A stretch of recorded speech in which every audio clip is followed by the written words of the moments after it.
আসসালামু আলাইকুম। আশা করি সবাই ভালো আছেন। তো আমি আজকে আমার অনেক ফেভারিট একটা জিনিস আমি শুটকি শিরা রান্না করব। এর জন্য আমি নিয়েছি যে ছোটো ছোটো যে আলুগুলো পাওয়া যায়, আমরা সিলেটি ভাষায় এগুলো ল্যাংড়া আলু বলি। তারপর হচ্ছে ড্যাঙ্গা শাক নিয়েছি, এটাকে আপনারা কি বলেন আমি জানি না। তারপর নিয়েছি কাঁকরোল। তো আমার কাছে যে কয়টা ছিল আমি সেই কয়টাই তরকারি নিয়েছি, আর আপনাদের কাছে যদি আর থাকে তাহলে দিতে পারবেন। যেমন বেগুন দেওয়া যেতে পারে, এরপর মুখি দেওয়া যেতে পারে, আপনারা মুখি কী বলে আমি জানি না, লতির কচু যেগুলো পাওয়া যায় ওগুলা। এরপর আমার কাছে কিছু লতি ছিল, আম্মা এগুলোকে ভাপ দিয়ে রেখেছিলেন, ওইগুলো দিয়ে দিলাম। তারপরে একে একে আমি মশলাগুলো দিব। একটু 1 চা চামচ রসুন দিয়ে দিচ্ছি, আর 2 চামচের মতো পেঁয়াজ দিয়ে দিচ্ছি।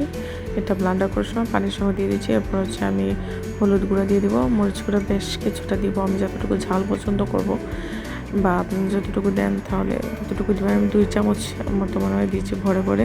তারপরে একটু ধনিয়া গুঁড়া দিলাম। তারপর অনেকগুলো কাঁচামরিচ দিয়ে দিচ্ছি, যেহেতু শুটকি শিরা অনেকটা ঝাল খাওয়া হয়, অনেকে ঝাল পছন্দ করেন, আপনারা ঝালটা কম দেবেন। আমি নাগামরিচ থাকলে ওইটাও দিতাম, ওইদিন ছিল না নাগামরিচ আমাদের কাছে। তারপর আমি লবণ দিয়ে দিলাম। এখানে কিছু বড় মাছের শুটকি ছিল, তারপর আমার চাচি শাশুড়ি আর কিছু শুটকি দিয়েছিলেন, কি মাছের নামটা আমি জানি না, ওইগুলা দিয়েছিলেন, তো মিক্সড করে দেবো। এরপর আমি একটা হলো কী বলে এটাকে শীতল শুটকিও দিয়ে দিলাম। তারপর এখানে তেল দিয়েছি, তারপর পরিমাণ মতো পানি দিয়ে চুলে বসিয়ে দিয়ে একটু ঢেকে দিয়েছি। একটু সময় আমি বলক আসা পর্যন্ত আমি একটু অপেক্ষা করেছিলাম। তো বলকটা সুন্দর করে চলে আসছে, একটু সফট হয়ে আসছে। তো আমি এখন একটু নেড়ে দিব, কারণ তরকারি থেকে এখন পানি বের হবে। আসলে শুটকি শিরা থাকলে আমার আসলে অন্য কোনো তরকারি লাগে না, অনেক ভালো লাগে জিনিসটা। এক প্লেট ভাত খাওয়া যায় পেট ভরে। আমার হাজব্যান্ডেরটা অনেক পছন্দ, আমার শ্বশুরবাড়ি ওনাকে অনেক পছন্দ করে। এরপর আমাদের ঘরেও হয়, বাট আমাদের ঘরে যেহেতু মানুষ কম, মানে আমি আব্বা আম্মা, তো সেহেতু একটু কম রান্না করাই হয়। তো ও খুব পছন্দ করে আমার হাজব্যান্ড এগুলা, কিন্তু আসলে খেতে পারে না। ওইখানে আসলে দেশি যে শুটকিগুলো এগুলো পাওয়া যায় কম, বা সময় পায় না কাজের কারণে রাঁধতে। তারপর আমি ঝোলটা একেবারে কমে আসছে, তো আমি একটু নেড়ে ছেড়ে দিচ্ছি।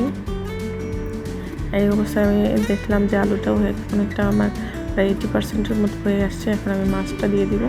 এখানে আমি যে রৌ মাছগুলো পাওয়া যায়, এখানে সেই মাছগুলোকে ছোটো ছোটো করে দিয়েছি। এখানে আমি একসাথে পানি দিয়ে দিব, কারণ আমি যে শুটকির মধ্যে যতটুকু পানি চাই একেবারে যদি দিয়ে দেন, বারবার পানি দেওয়াটা আমার ভালো লাগে না, বা আমি প্রেফার করি না। সেজন্য আমি একেবারেই শুটকিতে পানিটা দিয়ে দিব, এবং আমার যতটুকু দরকার ততটুকু রেখে নামিয়ে নিব। এখানে আমি প্রায় 1.5 মগের মতো পানি ব্যবহার করছি। আপনারা চাইলে অনেকে আরও বেশি দেয়, বাট আমি এতটুকুই রাখবো, মানে যে পানিটা দিলাম ততটুকু পরিমাণে, যতটুকু শুকিয়ে থাকবে ততটুকুই রাখবো। যেহেতু মানুষ কম, অনেক বেশি বাড়াতে চাচ্ছি না। যদি নাগামরিচটা থাকতো অনেক বেশি মজা হতো, বাট ছিল না। আমারটা প্রায় 20 মিনিটের মতো রান্না করার পর অলমোস্ট ডান হয়ে গেছে। আমার শুটকিটা শেষ রান্না করা। এই অবস্থাতেই আমি নামিয়ে নেব।